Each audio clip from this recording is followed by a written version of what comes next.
All right. I think we've got quorum. So let's do the roll. Thank you.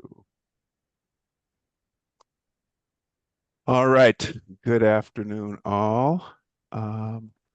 Let's get us started. We have a couple of guests on the call this evening. We've got the folks from Mercer, and we also got somebody who is going to be attending that's not uh, attending as a guest. So let's start off with Travis Tom.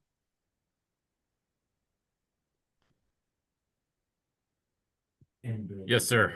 All right, thanks. Yeah, call it out because I'm looking at the list. Okay. Yep. Terry Faber. Faber, I'm here. Faber. Gotcha. One of these days I'll get that right. John Singletary. Here. All right, good to see you, John. Brian Wong. Here. All right. George Houston. George is absent. P.T. Wood. I am here, and I will note I'm going to keep my camera off. I'm actually camping in the desert, so to make sure I have some sort of connectivity, but I'll be paying attention. Okay. Well, your voice is coming in loud and clear. So, good. Joshua Scharf. Present. John Caldera. I'm here. All right, John. And that's it. We've got almost a full staff except for George. So moving right along. Perfect. Hopefully we all had a chance to look at the minutes from the last meeting. And given that, I will accept a motion to approve the minutes unless there's something that needs correction. So moved. We got a motion to accept the minutes. Can I get a second? Second. All right. Anna, are you taking note of the motion in the second? They kept for. Yes, I have Okay. that down. Yeah, I have, sure. let me confirm. I Okay. think I have Travis as the Yes. motion and then Joshua as the second. Brian motion. Yeah, I moved. Okay, sorry about that. All right. worries. I'll make sure you capture it. Thank you. Travis. All right. We've got a motion second. All in favor of accepting the minutes as presented, please signify by raising your hand.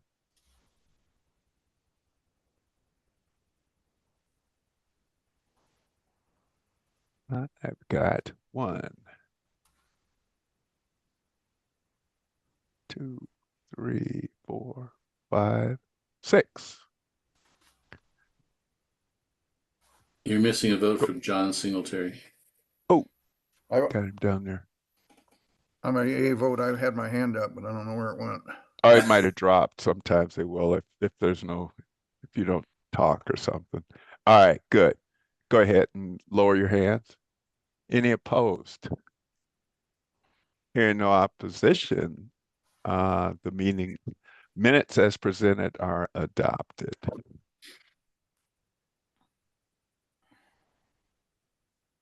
All right, this is the portion where we allow public comment from any of the people who are attending the meeting. As you can see, if we have any attendees, the limit for comment is 3 minutes.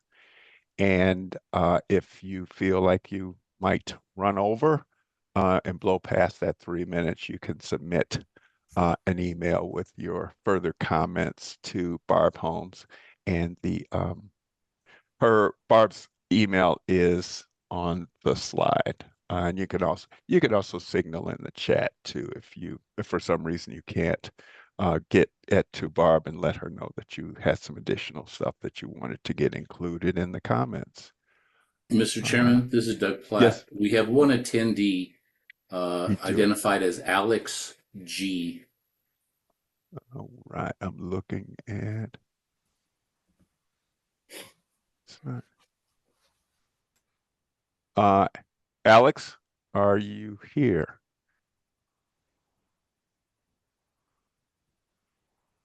And did you have a comment that you wanted to share?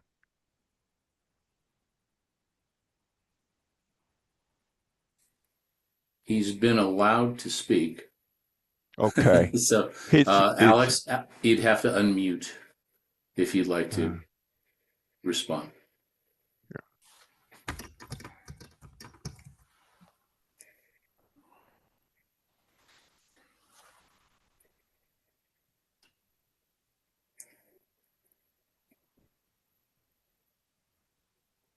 uh, I still show Alex G as muted, so yeah, I do too. Well, I would take that as a no unless he'd like to indicate yeah. through the chat or some other means. All But right. Well, maybe if he's there, he can hear me. Alex, if you would later on, if you want to circle back and if you wanted to make a comment, let us know either in the chat or raise your hand, and we'll address that at that point. So moving on. Okay.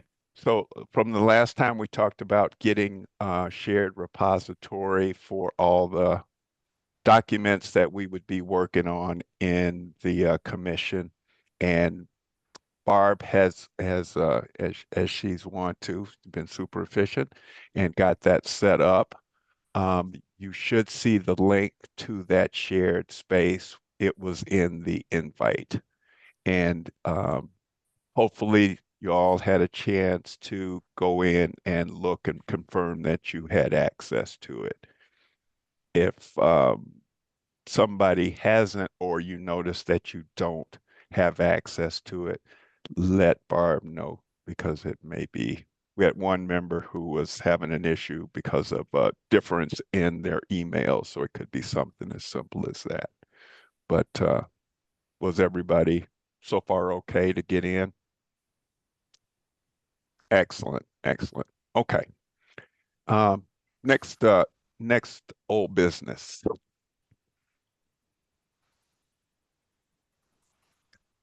Oh, back up for a minute. I missed something. I forgot about that.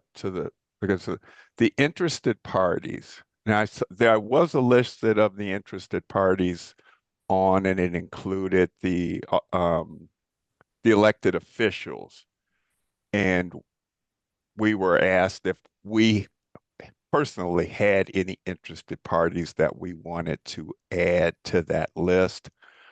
I didn't have anybody that I could think of, but if some of you do have somebody like that that you want to include and to be on the interested parties list so they get the notifications, do you want them to send that information to you, Barb? Yes, please. Okay. All right.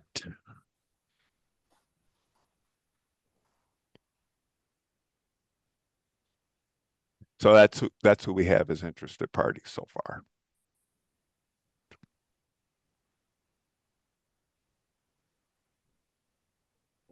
Next order of old business.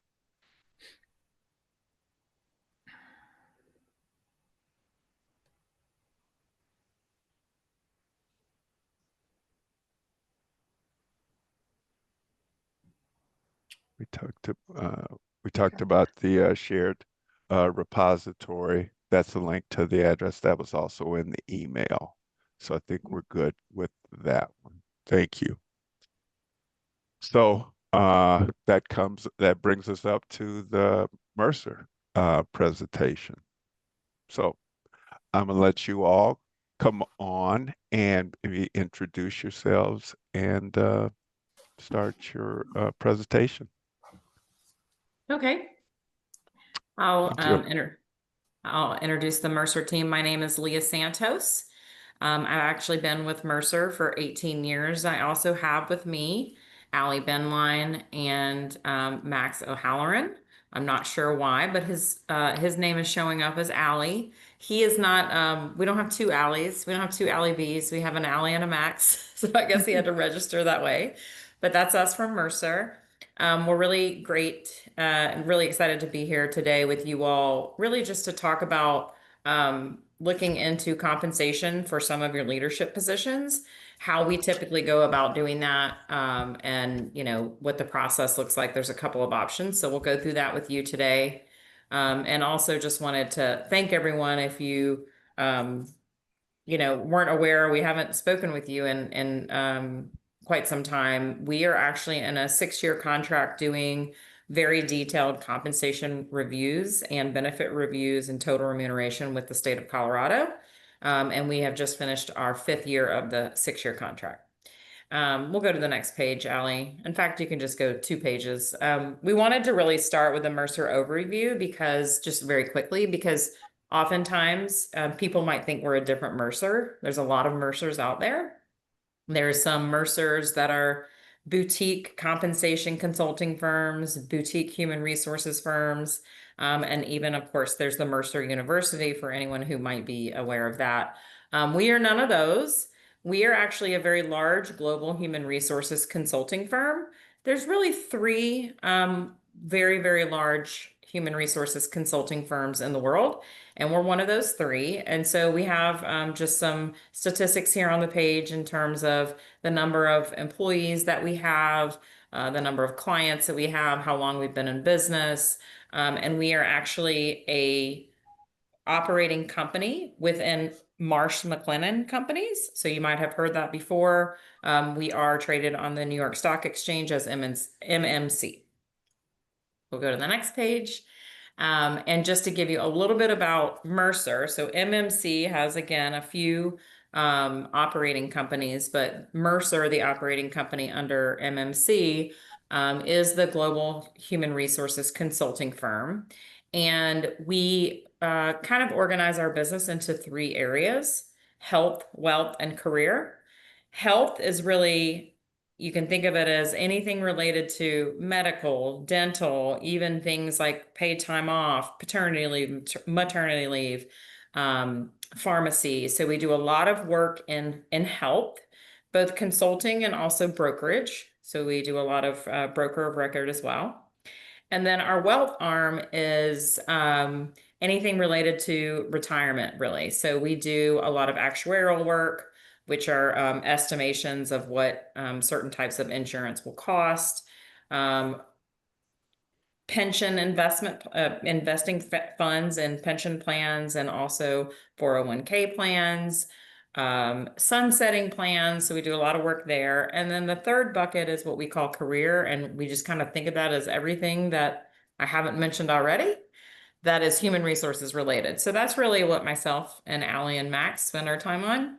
As I mentioned before, we do a lot of compensation consulting, but we also do a lot of work related around just how do you define work, both the types of work and the career level of work, and make sure that you have an organized, clear understanding of what roles you have now, what you need in the future, and also, kind of how work is changing and, how we might need to begin to look for talent in different places or in a different way in the future.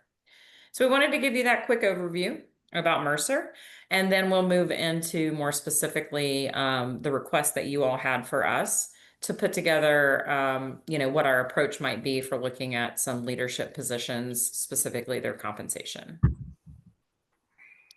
All right. We did want to make sure that from the Mercer side, myself and Allie and Max, we're actually, we're chosen, and we've actually been on this. I've been on this contract the entire 6 years. Well, so has Allie. We do a lot of work specifically with cities, counties, and states. So our particular team, does work on state of Colorado. It's very intentional. We understand that there's a lot of unique nuances around the public sector. And so we need to understand that as well as the broader industry. And a way that we feel like we kind of differentiate ourselves is really making sure that we engage stakeholders. So we like to have things like this as often as we can, make sure we talk to people, get buy-in, and really understand the context and the work that we're doing. Rather than just going and do the work, we want to really understand the context. Also making sure that we understand the goals. And here, as I mentioned before, we know it's very important to actually understand both the public and the private sector, because of the vast types of jobs you have and also the vast geographies in which you hire people and serve people and have talent. It's really important to understand both of those industries. And our point of view at Mercer is that both of those industry views do need to be looked at in a broader compensation study, like the one that we work on with state of Colorado. Also making sure that we see data as an input, but it's not the answer. And again, that goes back to the context. We can do the study, we can do the research, but what we do with the information that we find really does need to be set in the context of which the overall state of Colorado employee is experiencing. And then also, we really do see ourselves as a thought partner, and I hope that Barb and team would agree that we really do want to make sure that we are doing each and every engagement in which we work to be unique and tailored and custom to our client and their mission, their vision, their values, their objectives, their personalities, their culture, all the things. On the right-hand side, we do have a couple of organizations that we're currently working with or have worked with in the very recent past. And so some of those are City of Atlanta, the state of North Carolina, the state of Vermont, Metro Nashville, so actually the city of Nashville, and then the state of South Carolina as well. We really want to make sure that we set a very defensible methodology. So you'll see that we do spend a lot of time on the methodology because that's a really, really important piece. Once we understand the context and the methodology, gathering and analyzing the data, well, gathering might take a while, but analyzing the data is not really the most time-consuming part. It truly is making sure that we understand what the methodology should be. It reflects where you're trying to find your talent. And then the data collection, depending on the types of roles and the different comparable organizations that we're looking at, that collection process can take some time. It's also very helpful to work with someone like a Mercer because, we do act as an independent third party and really want to make sure that we are providing reliable and trustworthy data and information analysis and related recommendations. We know that obviously your teams have a lot of work to do already. So that's another benefit of working with someone like a Mercer. We do make sure that we review and aggregate results in a digestible fashion. So each and every deliverable that we provide, we always really try to make sure that it's got a very clear objective, beginning, middle, end, that if someone picked it up in the future, it would be, easy to understand by any reader, rather than, just maybe a point in time opinion. And then also we like to provide considerations versus answers because we really do want to work together to make sure that whatever we find is within the context and the culture and all the things I've mentioned before in which you're working. And that's how we determine together how we best apply that information and the related outcomes.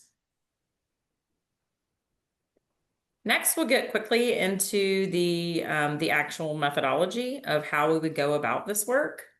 And really, there's two main options. Oh, I'm looking at my screen. I was like, we need to go to the next slide, Allie, but I was looking at the wrong screen. So we really do have two options that we're recommending. I mean, they're both very good options. They have a different pros and cons, which we have a pro and con page on the last page.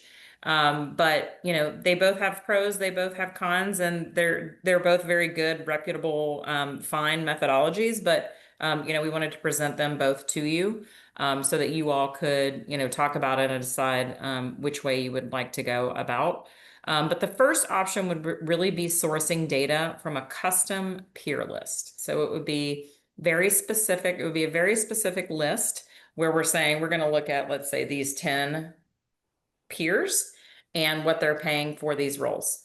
And because it is a very specific and set list of peers, you know, we'd need to make sure that we could actually find all that information, get all that information. But basically the first thing, when I mentioned, you know, the time it takes to really go through the methodology, the first thing would really be to make sure that we all agree on the appropriate peers. So we would bring a point of view, and it would have criteria. We do believe it would be defensible. We want to make sure it's repeatable as well and easily understood. But we would come to you with a point of view, but we would want to agree with you. You know, come to an agreement of what those peers would be. Then once we agree on the peers, we would collect the requested data. That would be both base salary and per diem, where we can find that information from these peer organizations and private sources, wherever we can find that available. We would consolidate and clean the data for analysis, and it would be at the role level. So it would be per job, per role. And then we would compare what you all are offering compared to what the peer list is offering. And then we would summarize the findings, the gaps, and what we would suggest as considerations for the state to take to revise or enhance your pay offerings. We understood your objectives to be that, you know, you do want to look at the annual base compensation for members of the General Assembly. Additional compensation for the General Assembly members, which would be, you know, attendance at meetings or per function. So really kind of a per diem. Annual salaries for state officers, including the governor, lieutenant governor, attorney general, secretary of the state, and the state treasurer. And then the per diem sum for the president of the Senate, the speaker of the House, and the majority leaders of both chambers when acting as governor. So that would be the goal of going about, you know, identifying these peers and then gathering this information.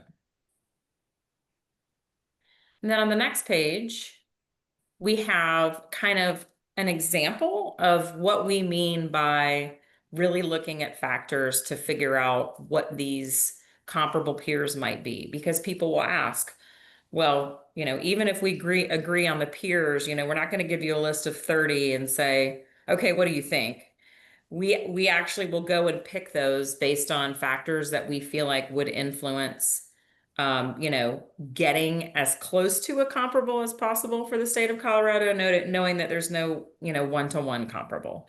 And so we would look at things such as population size, you know, kind of geographic size, geographic scope, location, to make sure that we're looking at not only all of the areas in which you cover, but also, you know, what are those areas that are maybe not within the state of Colorado, but very, very close. So you're also, again, potentially, you know, competing for talent there.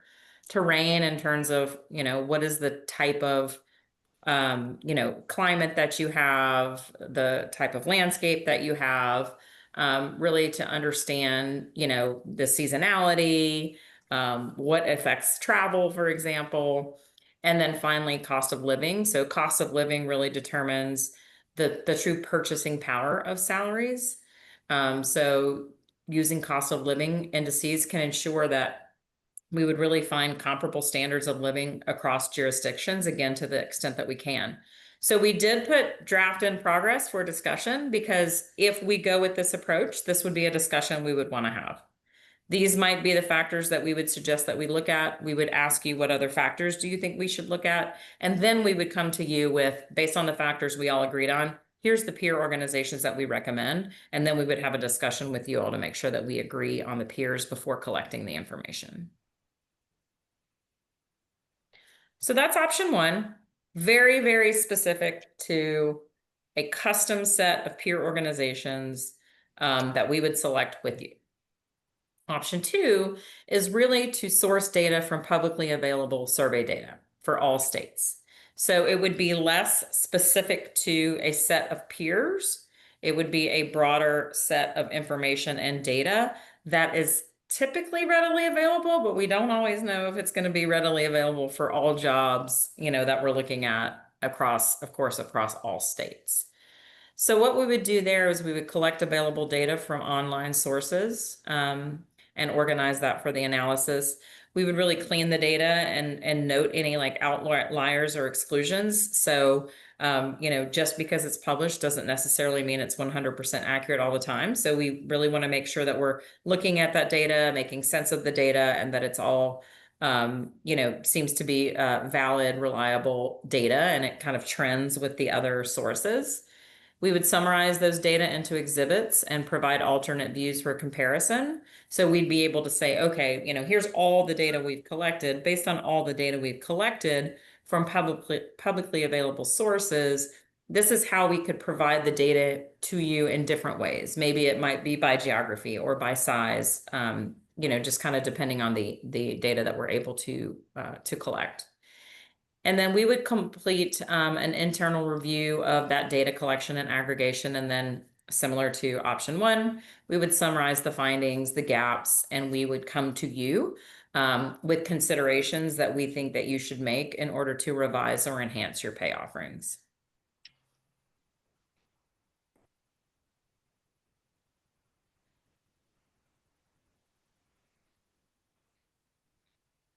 Okay. And then the last and final page that we have provided for you all is really just kind of what we see as the comparison of option one and option two. Again, we think they're both very good, reliable methodologies, but they're a bit different. So we just wanted to make sure that we kind of compared them. So in terms of option one, when we're looking at the data for a very specific custom set of peers, the advantages there would be that we would be able to collect data from the sources which, may lead to increased accuracy or relevancy. And also the peer group would be very specific to Colorado's predetermined factors. So again, we would spend that upfront time to make sure that the factors were relevant and that, we created a very specific set of list of peers that you all agree are similar to yourselves. Again, I know that we all know that there's no one exactly like yourselves, or this would be a lot easier, right? It's just that doesn't exist. In terms of disadvantages of option one, is we would be reliant on others to share information in full in a timely fashion. So while we'll be able to find some information, of course, like publicly available, we might not be able to get everything that we need. And as we collect that from people, we will, we're basically at the mercy of others in terms of what we get and the timeline as well. So we might not get all the data elements that we need. It would take more time and it would cost more for sure, because it's a much more customized approach. Option two, sourcing data from publicly available information would be more likely a more robust data set. So that would be an advantage, than selecting a subset of peers that we're looking at. Accessibility to the data should be pretty swift and centrally located, and it would be more affordable and streamlined. We would be using an existing data set and, saying, okay, now what can we get from this data set, and, what's missing, what else, do we need to consider, and those kinds of things. The disadvantage is it would be less specific to Colorado's peer set of states, and it could be outdated or lack specific data elements that the state is seeking. So, we always say just because something's publicly available, I'm not saying it's not right, but, there are times we see where a pay plan or pay information might be posted, but the way that agency or organization is actually paying could be a little different. So there is that potential disadvantage, but it would take less time. And we think that that would be closer to like 4 or 5 weeks. So those are the different options, the pros and cons, the timeline, and the approaches that we would take. And we'll just take a pause there and see if you have any questions or comments.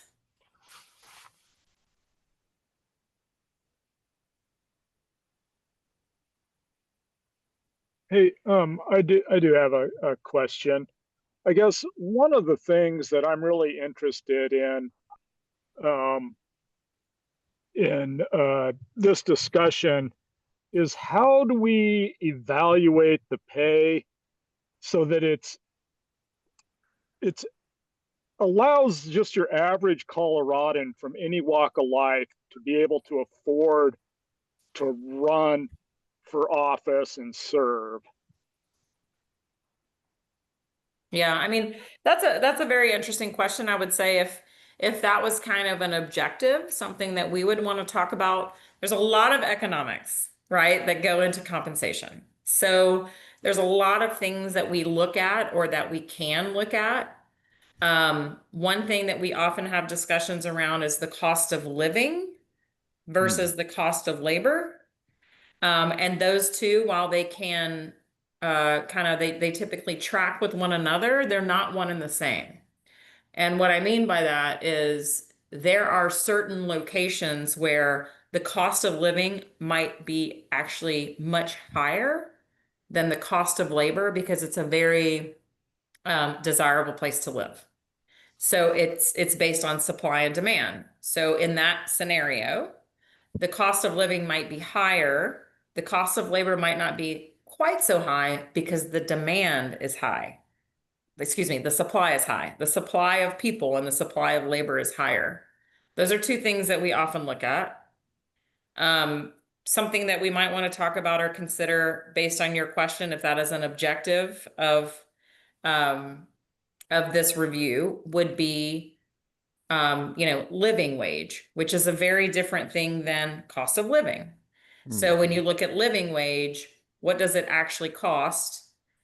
And what do you actually need to make in order to have, a home and groceries and daycare and all the things for your family? So there's a lot of economics that go into compensation. So for that particular question, I would think that we would probably want to discuss something like cost of um, cost of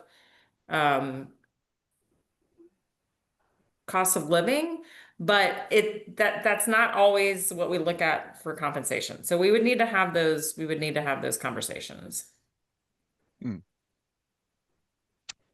All right. I think we had Skip and John. Oh, Yeah. and Josh. And Josh. Yep.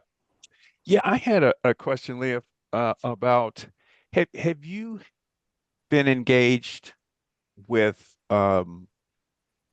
another state entity for this specific kind of a search or comparison? We collectively, meaning Mercer, yes. Yes, yes, yes. Me Yeah, Mercer. personally, Yeah. yeah, Mercer for sure. Me personally, for these leadership jobs, I would pull someone else in on the team who has that experience, who has done that with other states. We have an engagement right now that I'm pretty sure we will be doing in the very near future, but it's not active yet. Okay. As you can imagine, we call it in the compensation world executive compensation. And executive compensation is very different than sales compensation, is very different than broad-based compensation. So as we're doing these leader levels, we would want to make sure that we involve someone who does have, their deep expertise is in executive compensation. Gotcha. All right. Thanks.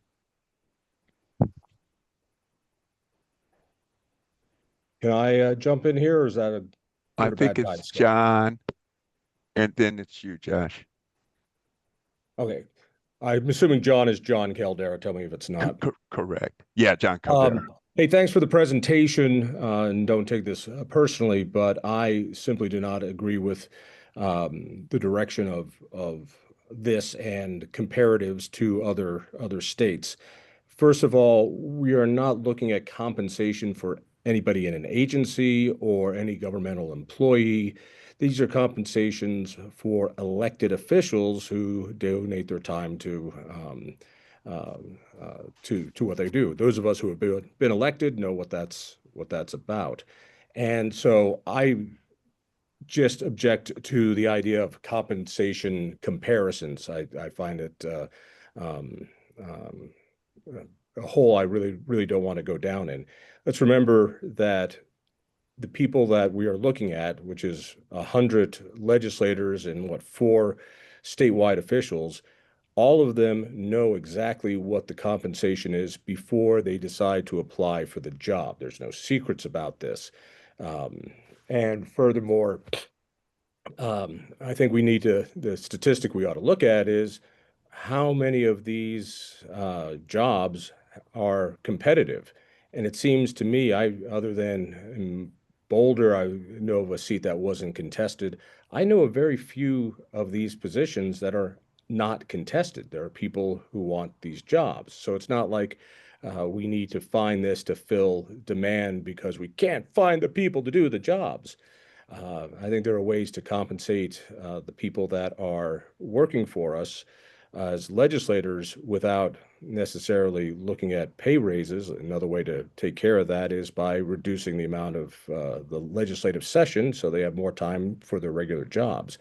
But a key part of being a representative and an elected official is being connected to the real world and having a job outside of what they do in the legislature. That's a key part of being a representative, is actually representing people who work for a living. And that's why we have a part-time legislature, not a full-time legislature. So all of that to say, my take is this is interesting information and good stuff, but I think we are measuring things that really we should not be measuring.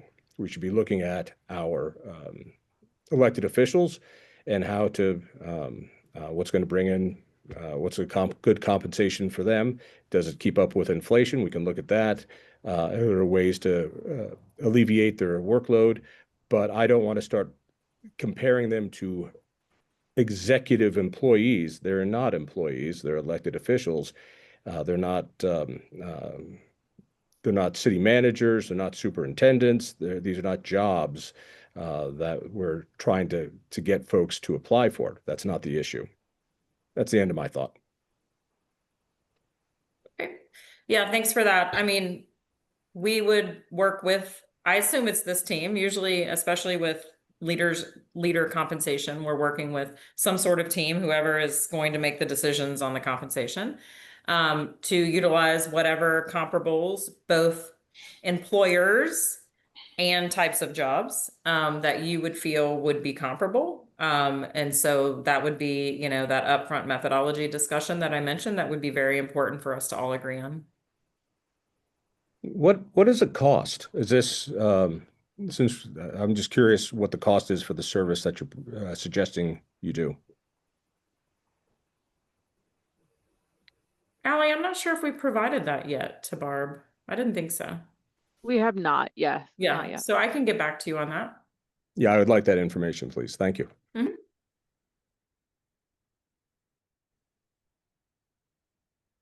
Josh, you had your hand up earlier. Did you still have a question for Mercy?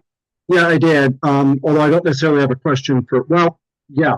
So could you go back to page 7, to slide 7, please? Sure. Thank you.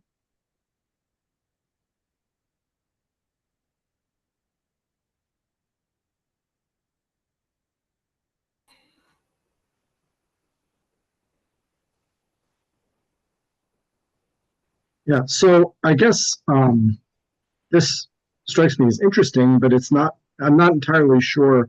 I had this problem, or not this problem, this question when the previous compensation commission looked for peers.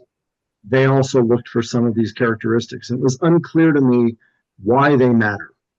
If you're a state legislator in Massachusetts, again, I don't know, Massachusetts would be a good peer in terms of the length session, but we'll take that as an example, which has a higher population, is certainly much smaller, much denser. In terms, it's unclear to me, aside from possibly per diem, or the mileage cost. You know, the job of the state legislator is not so different. You know, the state has diverse interests. You got a bunch of egos in a room. You know, it's not clearly trying to solve or deal with public issues. It's not clear to me that it's very different.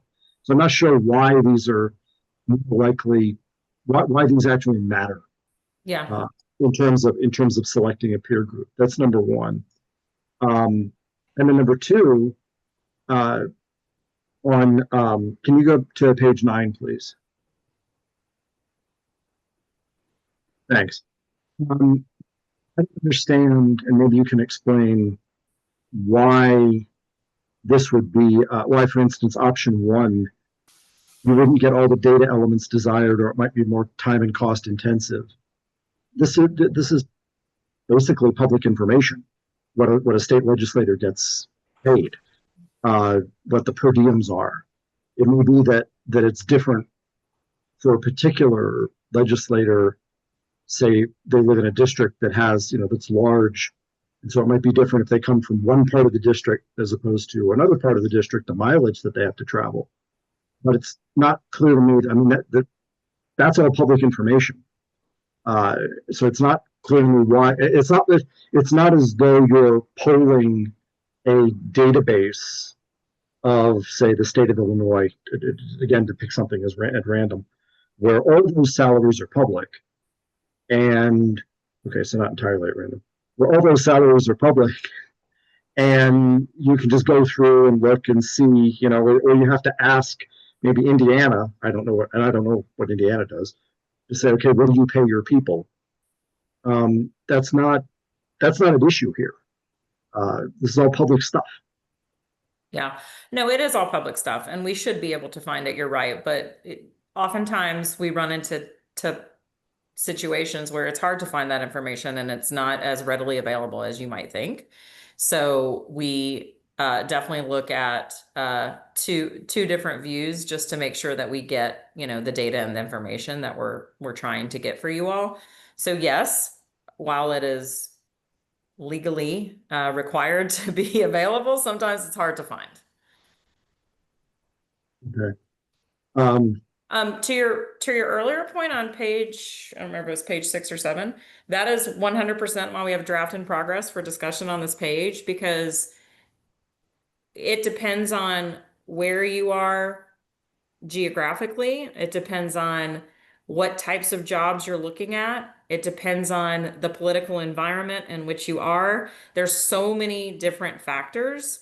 These are just ones that we have used before, but that does not mean that these are the ones that we would use for this particular study. That would be the number one, starting point for us would be, what is the methodology? And typically it comes together pretty easy, honestly, because usually we can talk to a few people and they all have kind of the same inputs, well, we should be looking at this, this, and this, because that's really what drives why someone would want to be in this role here versus somewhere else. So Okay. this is just for illustrative purposes. Okay, thanks. I didn't, that makes sense, that this illustrate, if it's illustrative, then that makes some sense rather than sort of being the kind of thing that you would be tied to. All right, and then in terms of sort of what we're going to do, in terms of like the kind of criteria we might, I'm sorry. Would it be possible, and what might take a little time, the National Conference of State Legislatures mentioned, but didn't really calculate types of, they mentioned types of per diem, where one is, I never remember that. We'll have to provide receipts as opposed to where it's just a flat number.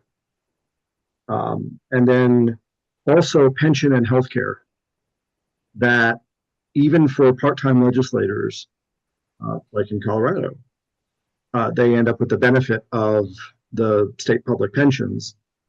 For other state legislators, and that's a requirement. I mean, they can opt to take something different, but they have to be in para.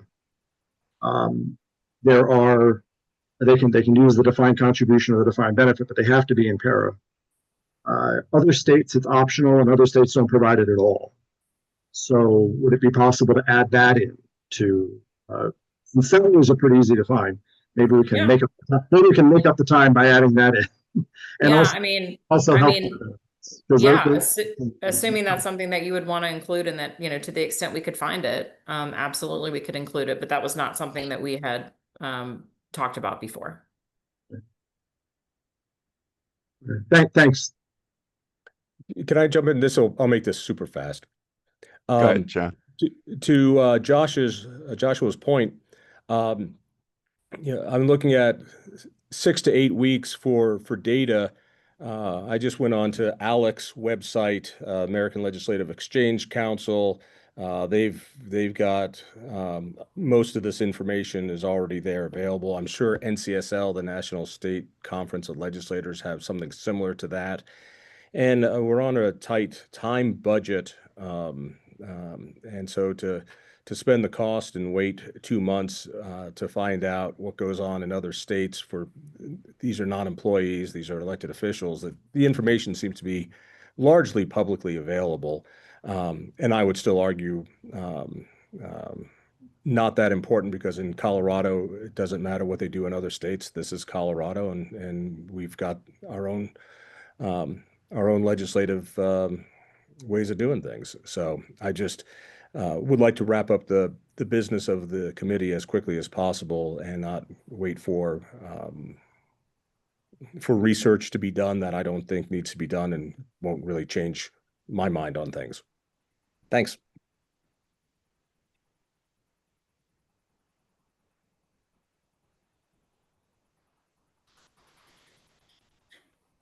I think Terry's got a question.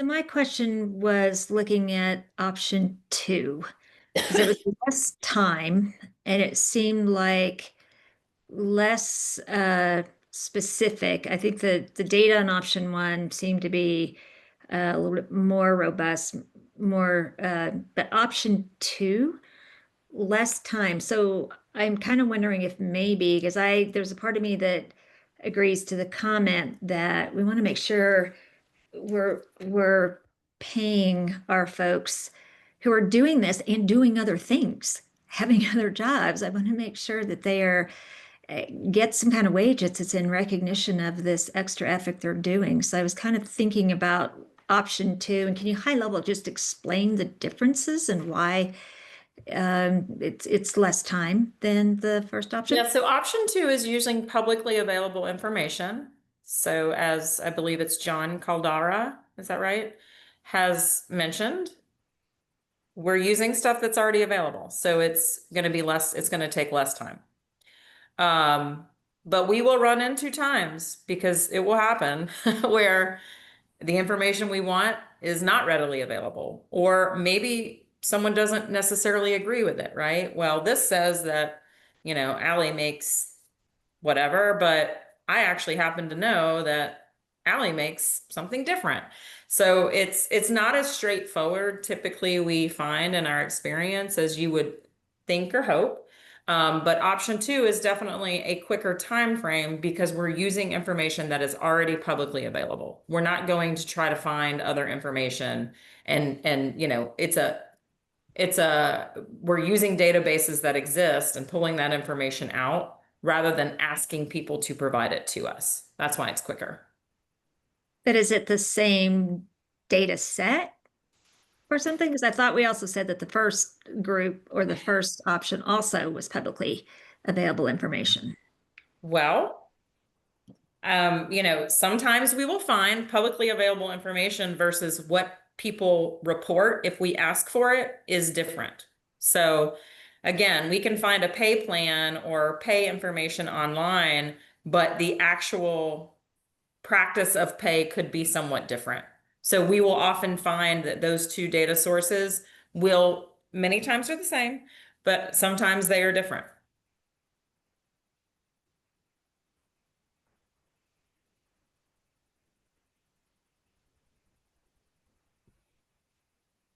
If I could jump in for a quick second, do a time check. We have 10 minutes remaining in our meeting.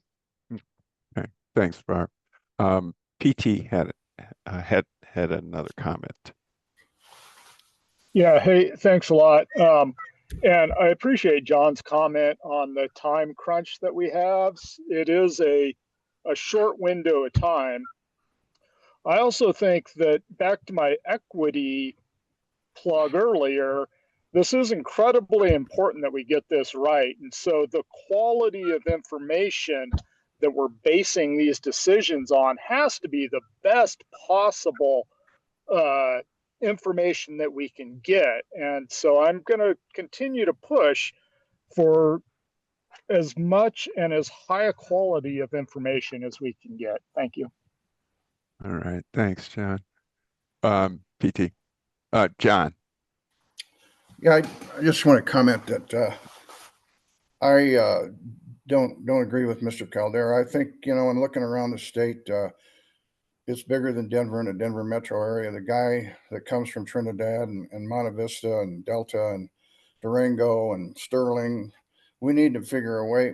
It's our and as far as hurrying through this, I think that's not our quest. Our quest is to come up with the best ideas and plans possible. And we're treating these like salaries, and that's compensation. It's compensation for a job that we're asking them to do. And I mean, Colorado is an important thing to me, and I like to have the best quality people we can get and the most interested. And it's important for me to have a guy from Trinidad that understands the southern part of the state. Or I'm in Pueblo, so I think we need to be very careful and diligent in doing what we need to do and have it done, I think, by the 15th of December. So I disagree with Mr. Caldera that I really feel like we need to honor these people and thank them for what they're doing, and they should be justly compensated.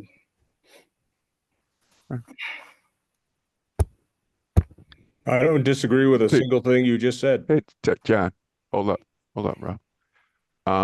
I just want to make sure, I'm not sure if Terry had her hand up before, or she just didn't take it down from her last. Another question.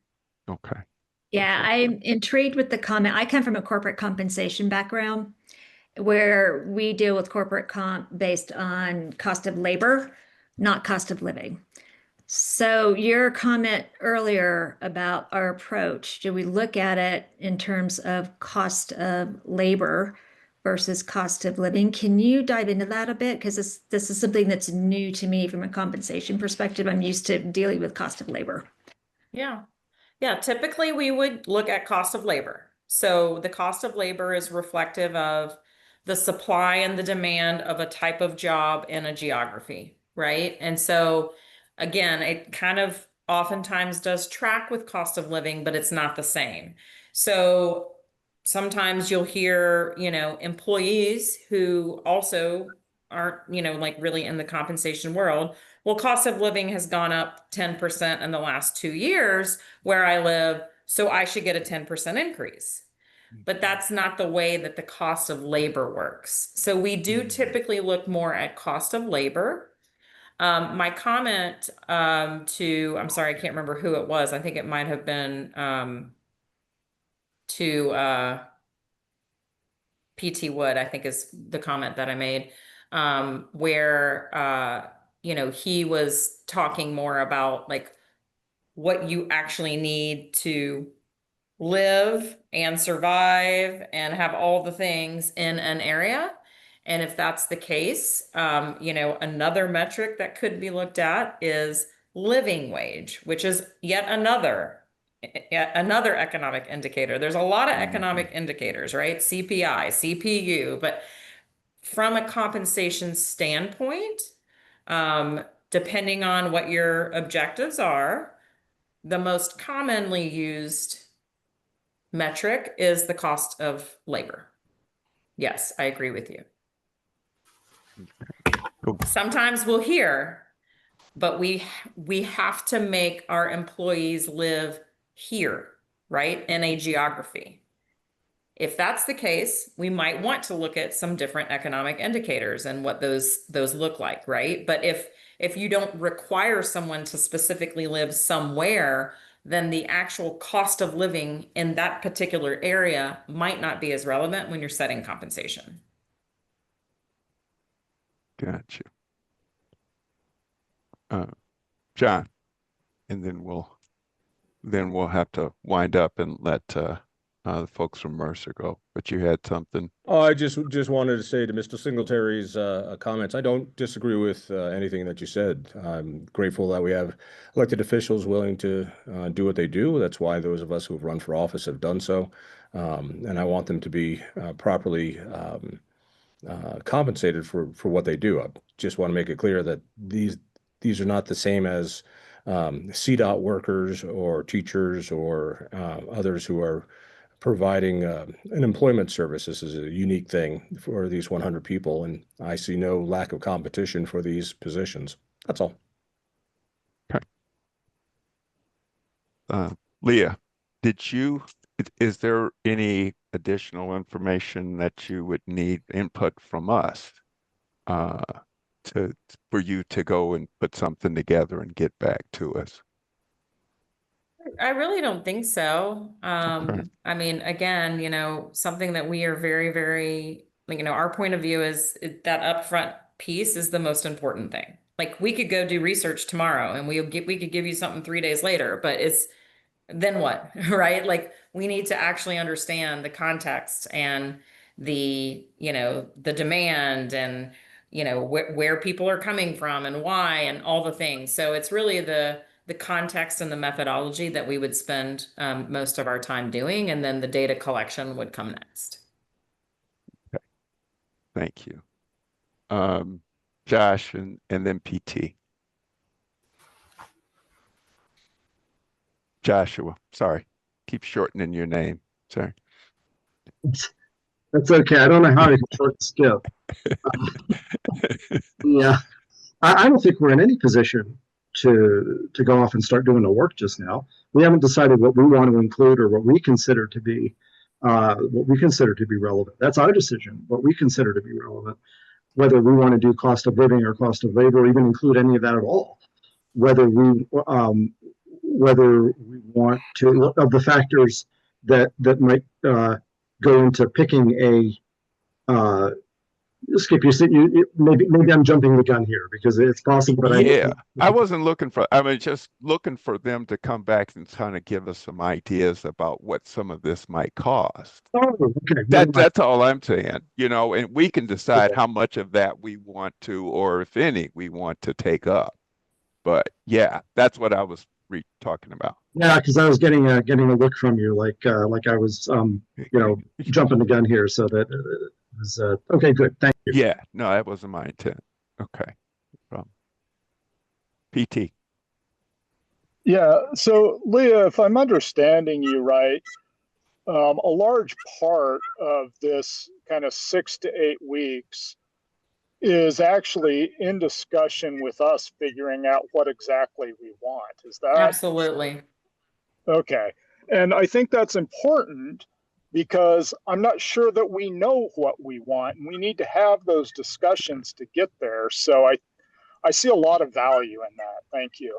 Yes, and also just kind of as a reminder, option 2 was 4 to 5 weeks. So that is the option where we're using publicly available information, but we do still absolutely want to spend time with whoever the team is that's making the decisions to ensure we all align on the methodology and the factors and the economics and everything, because that's a really, really important piece.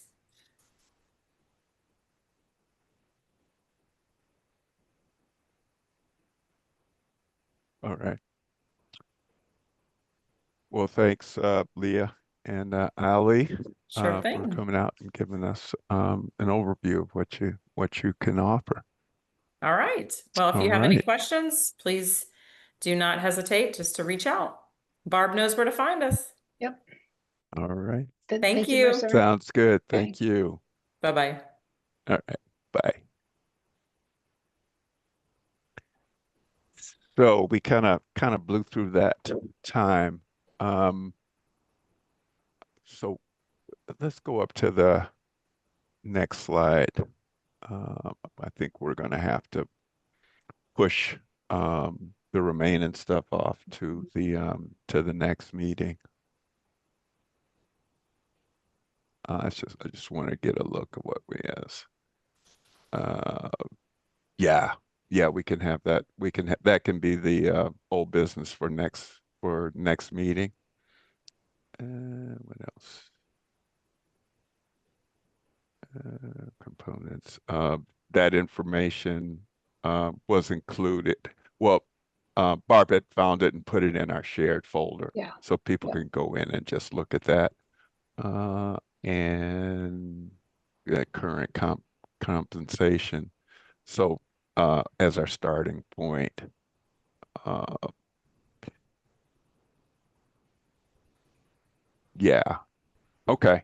And it's all information that's readily available in the shared folder, correct, Mhm. Barb? Correct. And of course, everybody will get this slide deck as well. So Excellent. provides a Excellent. little more context perhaps than just the bills themselves, but Okay. All right. Well, it's good. It was definitely some thoughtful questions and stuff, and appreciate all of that. So looking at next meeting of the 13th, 3 p.m.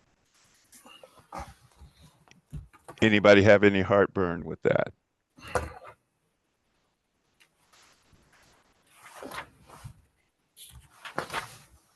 Not hearing any heartburn bubbling up. So good. I'm out of Nick, I'm out of the oh, country you're out. But for yeah, almost for the October 13th and 28th. okay, okay. And you're out of the country, right? Yeah, I'm in South Africa. Okay, all right. Well, we'll miss you, but yeah, it sounds like a good reason to be out and about. So good on you. Have fun. Thank you. All right, cool. Well, I think that does it for what we can do. And so let's talk about adjourning. Take a motion. No move. Second. Josh, who was at the second? Who's the second? I did. PT. You did. There were a couple PT. of us. We can Okay. Rochambeau for it. All right. All right. Good. So you got a motion second. All in favor? All right. All right. Yay. All right. Thank you all. We are adjourned, and we'll see you at the next meeting. Thanks, everyone. Okay. Take care. take care, everyone. All righty. Bye.